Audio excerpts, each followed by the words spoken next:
Mesdames et messieurs, bienvenue et merci de regarder RTI 1. Nous sommes en direct. Voici les titres de cette édition.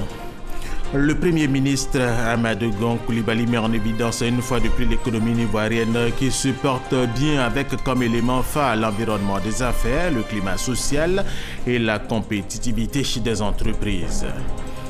Les douanes ivoiriennes ont été désignées meilleure administration publique panafricaine lors de la 55e session du Centre africain de formation et de recherche administrative pour le développement CAFRAD au Maroc, un prix qui confirme la bonne gestion de ce secteur essentiel de l'économie ivoirienne.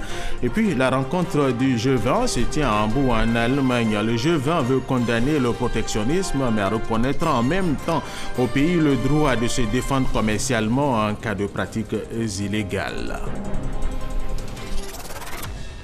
Voilà, commençons par cette information. Commençons également par les activités du Premier ministre ivoirien Amadou Gon Coulibaly.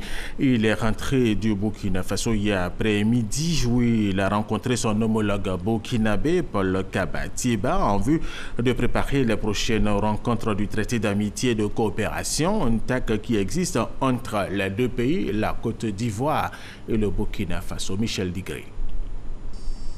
Journée marathon pour les deux chefs de gouvernement ivoiriens et burkinabés. Ce vendredi à Ouagadougou, à l'ordre du jour, les préparatifs de la conférence au sommet sur le traité d'amitié et de coopération entre la Côte d'Ivoire et le Burkina Faso. Comme vous le savez, nous avons la réunion du 6e traité d'amitié et de coopération qui se tiendra ici même à Ouagadougou les 17 et 18 juillet. Le 17 sera la réunion au niveau des gouvernements et le 18 sera le sommet avec les chefs d'État. Donc je suis venu aujourd'hui pour que, avec le gouvernement burkinabé, nous travaillions à arrêter l'ordre du jour de ce sommet et à examiner tous les points de coopération que nous voulons soumettre à la décision des chefs d'État le 18. Il est prévu également une audience avec le président du Faso, Roch Marc Christian Kabore. Le traité d'amitié et de coopération entre le Burkina Faso et la Côte d'Ivoire est un accord bilatéral en vue de consolider la coopération entre ces deux pays en marge des cadres institutionnels régionaux de coopération tels que la CEDEAO, l'UEMOA, le Conseil de l'Entente. Ce traité a été signé à Ouagadougou le 29 juillet 2008. Cette année, c'est la capitale du Burkina Faso qui accueille la 6e conférence au sommet des chefs d'État et de gouvernement le 18 juillet prochain. Michel Digré, nous vous le disions dans nos titres, le secteur privé et le Premier ministre à nouveau au chevet de l'économie ivoirienne, 5 mois après la rencontre de février à l'invitation du Premier ministre. Des doutes ont surgi. Entre-temps, il faut lever les équivoques, situer les uns et les autres sur les réalités de l'économie ivoirienne avec comme élément phare l'environnement des affaires. Noël Niagno. Politique économique du gouvernement, la place du privé.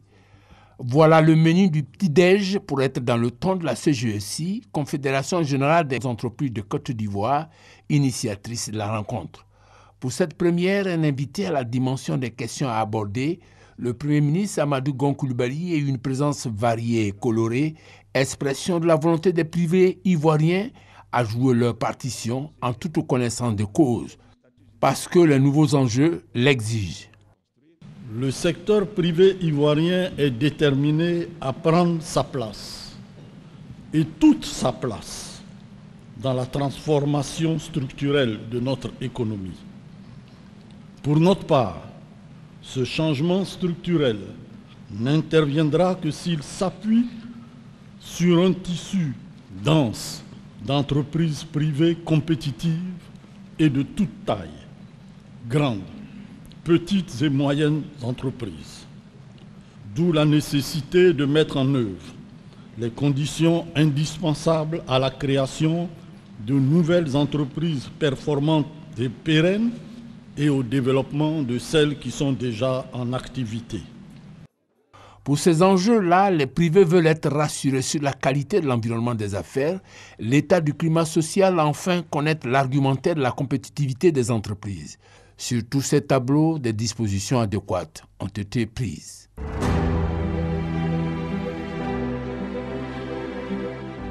globalement, notre situation donc, sécuritaire s'est fortement améliorée et aujourd'hui la Côte d'Ivoire est quasiment donc, un pays normal.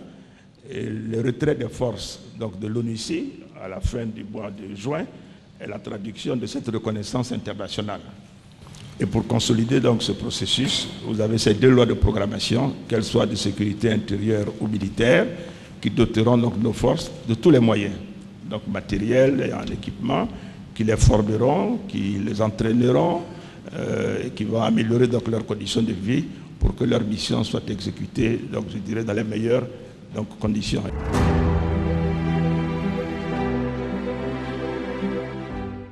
Pour consolider la paix et sortir définitivement de toutes ces questions du passé qui, je dirais, empoisonnent la vie d'aujourd'hui, la décision a été prise, non pas de reconnaître que l'État doit, mais de faire face donc, à ce stock, mais selon des modalités qui soient compatibles avec nos contraintes en matière de gestion des finances publiques.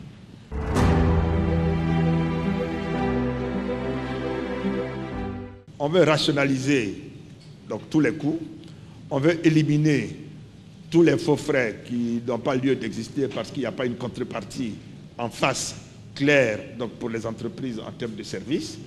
Mais là où, de manière objective, il y a un coût qui mérite qu'en face, il y ait un tarif qui permette de couvrir donc, les charges donc, induites donc, pour l'exploitation, c'est le cas, je dirais, de l'électricité, il faut que de manière transparente, donc, on puisse là aussi donc, le faire. Et moi, je suis convaincu que si on mène toutes ces rationalisations ensemble, à la fin de la journée, on se retrouvera avec quand même une situation d'amélioration globale de la compétitivité donc, des entreprises. Mais il faut avoir le courage d'attaquer les faux frais. Une somme d'éléments qui consolide l'attractivité de l'économie ivoirienne. Voilà qui est clair, l'économie ivoirienne se porte bien et même très bien. Un projet d'accompagnement des petites et moyennes entreprises vient d'être lancé. Objectif, prévenir les risques professionnels, améliorer les conditions de travail au niveau de ces petites et moyennes entreprises. Astou Touré. Pour améliorer la gouvernance des petites et moyennes entreprises, le gouvernement a lancé le projet Gouvernance en Côte d'Ivoire. Ce projet, financé par le gouvernement français, est conduit par le ministère de l'Emploi et de la Protection sociale. À terme, il favorisera l'intervention des inspecteurs du travail dans l'économie informelle. C'est un projet qui concerne les questions des principes et droits fondamentaux au travail et la santé et sécurité au travail dans les très petites entreprises, dans les petites et les moyennes entreprises. Et comment aussi renforcer les capacités des inspecteurs du travail, de l'administration du travail, à vérifier concrètement au niveau de l'économie informelle, au niveau des toutes petites entreprises, des petites et des moyennes entreprises, comment est-ce que les principes et les droits fondamentaux au travail, mais aussi les questions liées à la santé et à la sécurité au travail sont respectées. En 2016, une enquête sur la situation de l'emploi et du secteur informel en Côte d'Ivoire a révélé que 9 emplois sur 10 sont dans l'informel. Le projet dénommé Gouvernance en Côte d'Ivoire permettra d'améliorer les conditions de travail, sécuriser et prévenir les risques professionnels. Et pour cela, le gouvernement s'est engagé. Il n'y a pas de dignité possible, pas de vie réelle pour les femmes et les hommes qui travaillent dans des conditions telles que chaque jour est un risque pour leur vie et leur sécurité, encore moins pour celles et ceux qui travaillent sans protection sociale et sans salaire minimum garanti. Le gouvernement a donc décidé d'agir avec détermination et méthode pour assurer à nos populations laborieuses plus de sécurité, plus de bien-être. On prépare à cette rencontre représentants du gouvernement, organisations de sécurité sociale, le patronat ivoirien et les centrales syndicales. Astou Touré, il y a une signature de convention entre le ministère de l'Enseignement supérieur et la Fondation Afrique Entrepreneuriat et Développement. Et cette convention va permettre d'initier 10 000 étudiants ivoiriens aux techniques de l'entrepreneuriat. Patricia Oumou-Etia, reportage. Le statut d'étudiant entrepreneur créé par le gouvernement ivoirien offre un cadre administratif et un programme pédagogique pour accompagner les étudiants en fin de cycle. Cette volonté politique pour booster l'entrepreneuriat étudiant s'est concrétisée par la signature de conventions de partenariat entre le ministère de l'Enseignement supérieur et de la Recherche scientifique et la Fondation africaine pour l'entrepreneuriat et le développement. Désormais, on forme d'abord des entrepreneurs. On ne forme plus des gens qui vont passer leur temps à écrire « j'ai l'honneur ». Notre formation est une formation de changement de mentalité. On veut former les étudiants à changer leur mentalité, à devenir des entrepreneurs, comme nous le disons, de classe mondiale, qui peuvent rivaliser, qui peuvent vendre des rêves à travers le monde et non seulement en Côte d'Ivoire. Cette vision du président repose sur la formation d'un capital humain compétent, compétitif, de qualité, qui puisse répondre aux besoins de l'économie. De les sensibiliser à l'entrepreneuriat, à l'auto-emploi, parce que ça demande un changement de mentalité, ça demande un engagement personnel pour dire que c'est un programme extrêmement important pour notre système d'enseignement supérieur. Les universités publiques de Côte d'Ivoire ont participé à cette convention pour s'engager et soutenir les étudiants dans la création d'entreprises. C'est un enseignement qui va être nécessairement transversal et qui s'adressera à nos étudiants en droit, en médecine, en lettres et sciences humaines, tous ceux qui seront en fin de cycle et qui éprouveront le besoin de développer ce qu'on appelle l'auto-emploi. Avec la réforme licence master doctorat, les universités publiques de notre pays se sont engagées à aller plus loin en s'orientant vers l'auto-emploi. Sensibiliser à l'entrepreneuriat est donc une solution appropriée. Le secteur de la commande publique veut se redynamiser pour contribuer efficacement au développement de la Côte d'Ivoire, comme le veut le président de la République Alassane Ouattara. Les responsables techniques des cellules de passation des marchés publics des différents ministères viennent d'être formés à Yamoussoukro, à l'hôtel président, sur les procédures de contrôle et de régulation des marchés publics. Nous étions à Yamoussoukro pour RTI 1. Nous constatons que les travaux ne sont pas bien faits. C'est face aux griefs des populations, avec des ouvrages qui se dégradent à la première intempérie, que l'Autorité nationale de régulation des marchés publics, ANRNP, et la Direction des marchés publics, DMP, en collaboration avec la Commission administrative de conciliation, CAC, ont organisé cette formation sur les procédures de contrôle et de régulation des marchés publics, avec des séances d'échange. Au niveau des interventions, il a été, entre autres questions, de gestion de contentieux et de fluidité dans l'impassation des marchés publics. Les différentes parties ont tendance à nous saisir pour nous faire connaître la nature de ce litige et nous permettre de pouvoir trancher en équité. Ce séminaire vient donc à point nommé parce qu'il permettra de renforcer la capacité de ces responsables de cellules de passation ainsi que de leurs différents assistants afin que la mission de veille qu'ils ont au sein de leur ministère puisse être menée à bien. Pour le président de l'Autorité nationale de régulation des marchés publics, outre cette formation, c'est toute une stratégie qu'il faut mettre en place face à l'obligation de résultats. Qu'on dise dans les cahiers des charges par rapport à telle zone, par rapport à la pluviométrie, par rapport au trafic, c'est telle consistance qu'il nous faut pour cet ouvrage. Et qu'à la pratique, l'entreprise qui vient l'exécuter, sous le contrôle du maître d'œuvre, s'assure que ce qui a été indiqué dans les cahiers des charges soit ce qui est exécuté effectivement.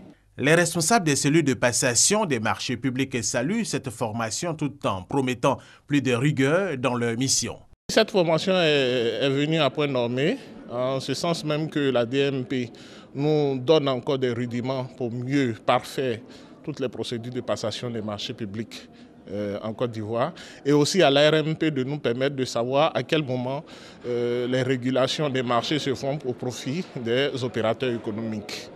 Tout ce que nous recherchons, c'est une meilleure gouvernance de la dépense publique. Donc pour ce fait-là, il faut maîtriser les différentes procédures de passation et des exécutions des marchés publics. Rappelons que pour ces structures, ANRNP et DMP, le développement de la Côte d'Ivoire se fera en grande partie par la bonne gouvernance dans les marchés publics. Allons tout de suite au deuxième grand titre de cette édition. Les douanes ivoiriennes ont été désignées meilleure administration publique panafricaine lors de la 55e session du Centre africain de formation et de recherche administrative pour le développement CAFRAD au Maroc.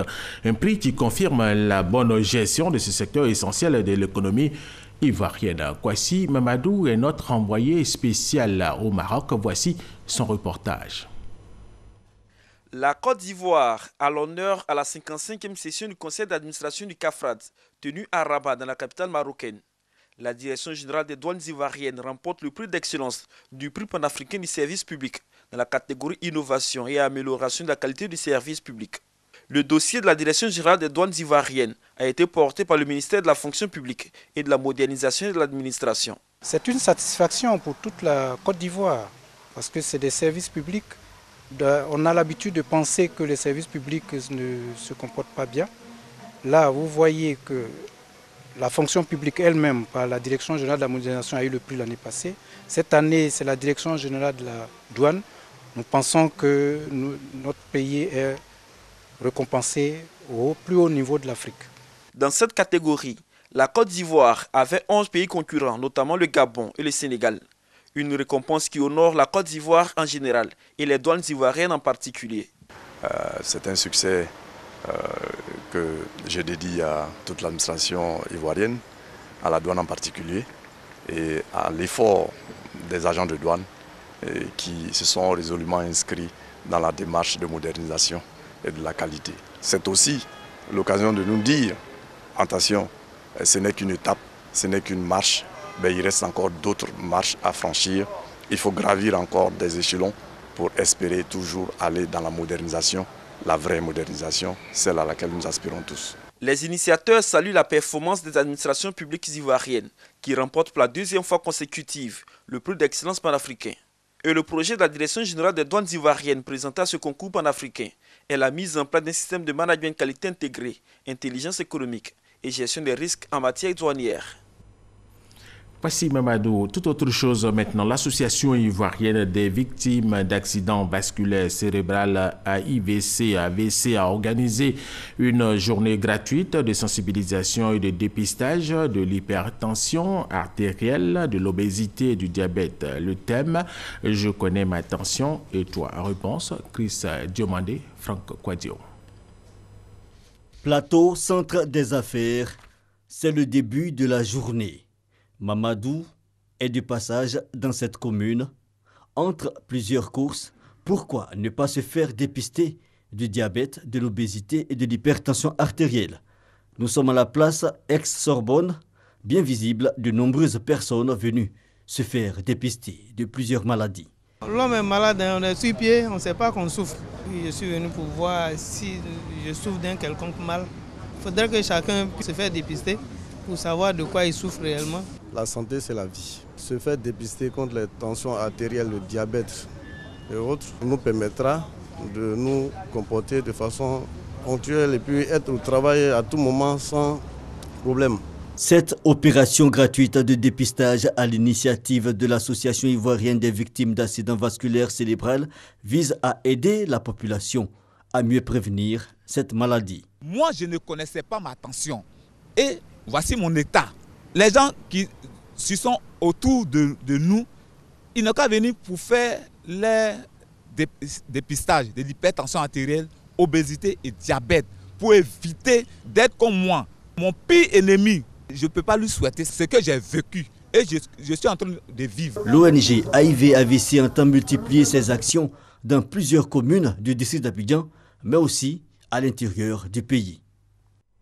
Un commentaire de Franck Kouadio. Le Libéria, pays frontalier à l'ouest de la Côte d'Ivoire, compte environ 16 000 réfugiés ivoiriens sur son sol. Notre reporter Alexis Ouedraogo était dans ce pays pour un reportage. Elle a rendu visite aux réfugiés ivoiriens qui sont dans les camps de réfugiés au Libéria. Elle nous parle de leur quotidien. Regardez. Longue et difficile est la route qui mène à Zouédrou, dans l'est du Libéria. Sur ce chemin qui conduit au camp de réfugiés ivoiriens, il faut souvent de la maestria pour éviter d'être embourbé ou de faire un tonneau. No good road. So that is the problem. Cachés au cœur de forêts luxuriantes, des villages se dévoilent au fil du trajet. Première escale, le camp de Pitipi dans le comté du Grand Gédé. La règle dans ce camp, le système D. Il faut apprendre à se débrouiller pour subvenir aux besoins du quotidien. Ça, je m'allais chercher en brousse. Je tisse.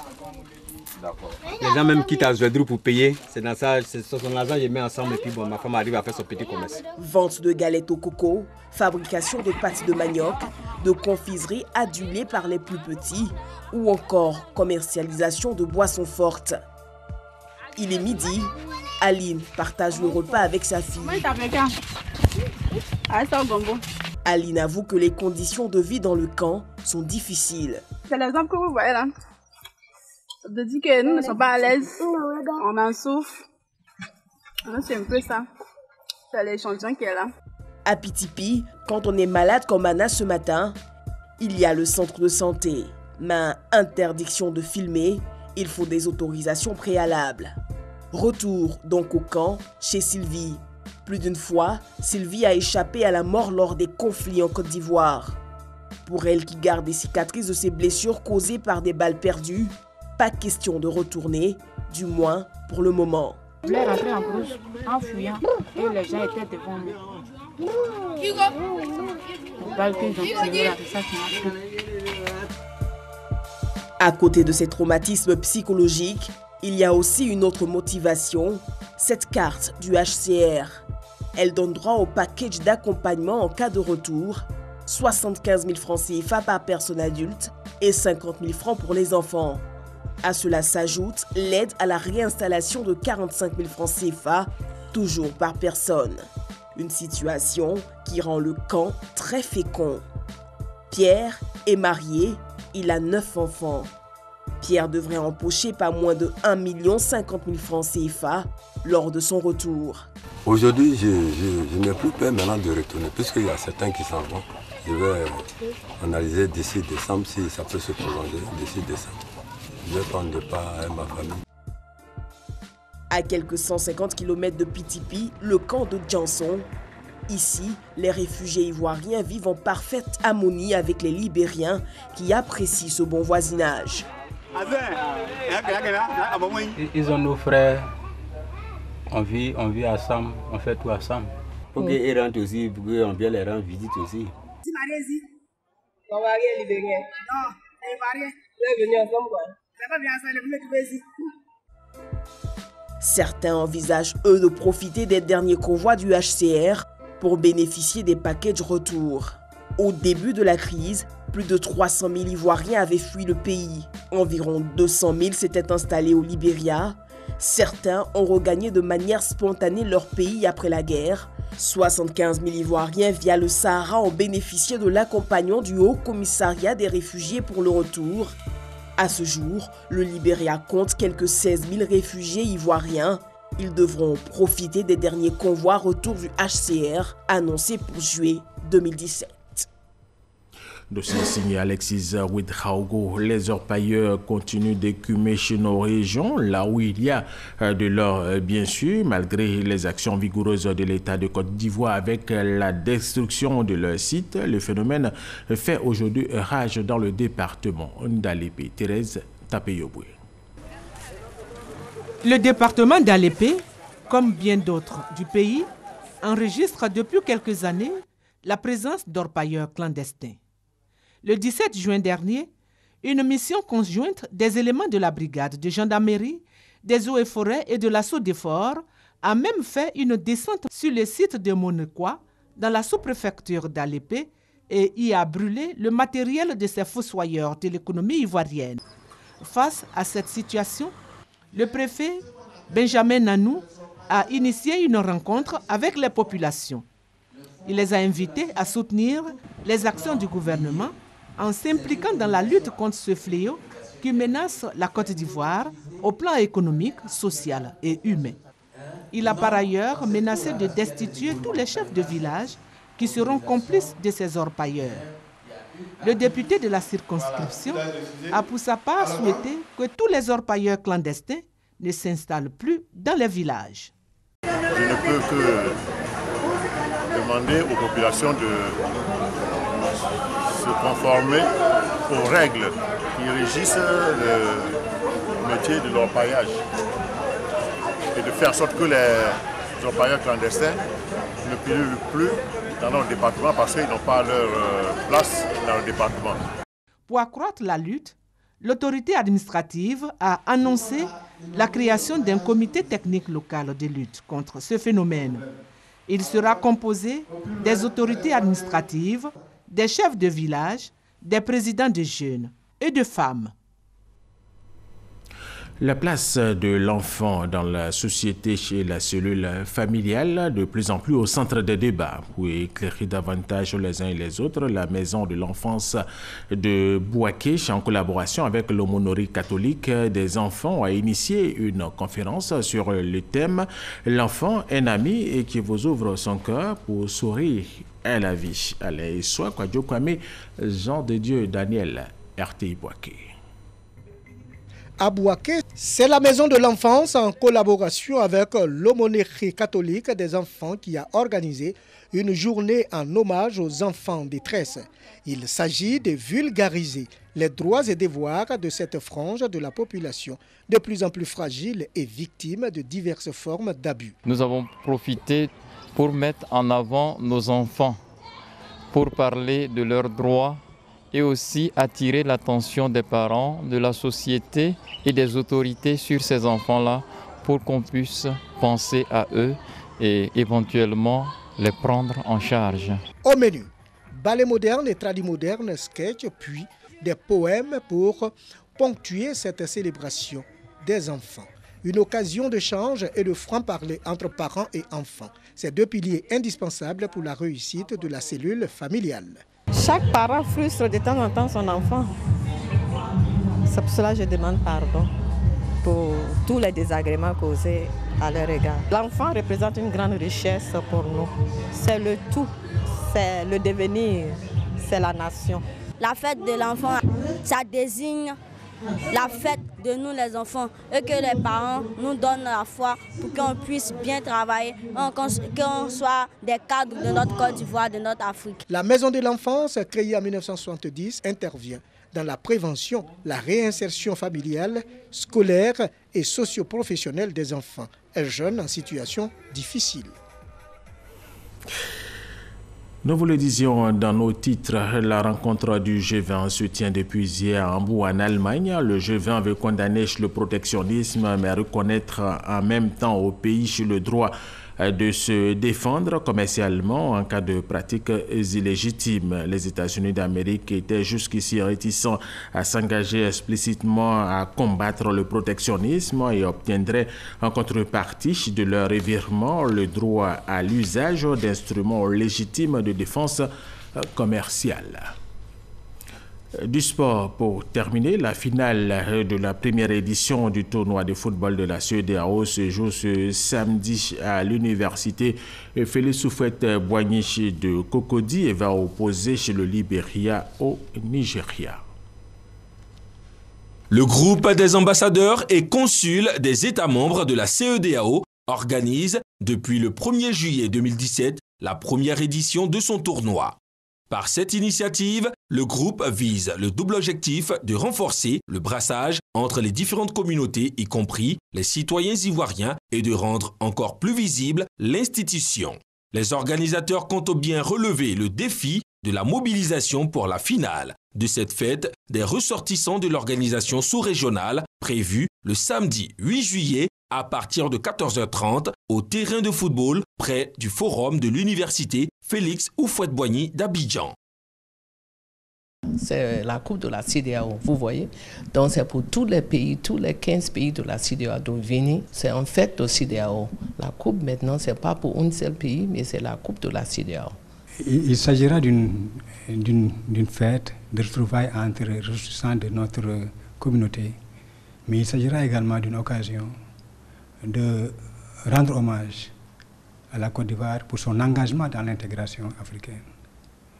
Et également de l'encourager à continuer de faire partie du peloton qui tire la CEDEAO. Le Nigeria, face à la Sierra Leone, compte bien s'adjuger les faveurs de la Coupe de cette première édition parrainée par le Premier ministre ivoirien, Amadou Gon Coulibaly. Nous allons jouer à la finale avec la Sierra Leone et ce sera très fort. J'appelle tous mes compatriotes, je vous sais très nombreux à Abidjan, donc il faut venir et soutenir notre équipe, non seulement notre équipe, les autres équipes. Quand on est nombreux, il y a beaucoup de joie, il y a beaucoup de... on bouge beaucoup, donc il faut venir soutenir votre organisation. La 3e place sera disputée par le Libéria et la Guinée-Conakry. Voilà, rassurez-vous, c'est la coupe de la CEDEAO. En plus de vos compatriotes, les Ivoiriens vont se déplacer massivement pour faire la fête avec vous. Et fin de cette édition. Merci de l'avoir suivi et restez avec nous sur RTI.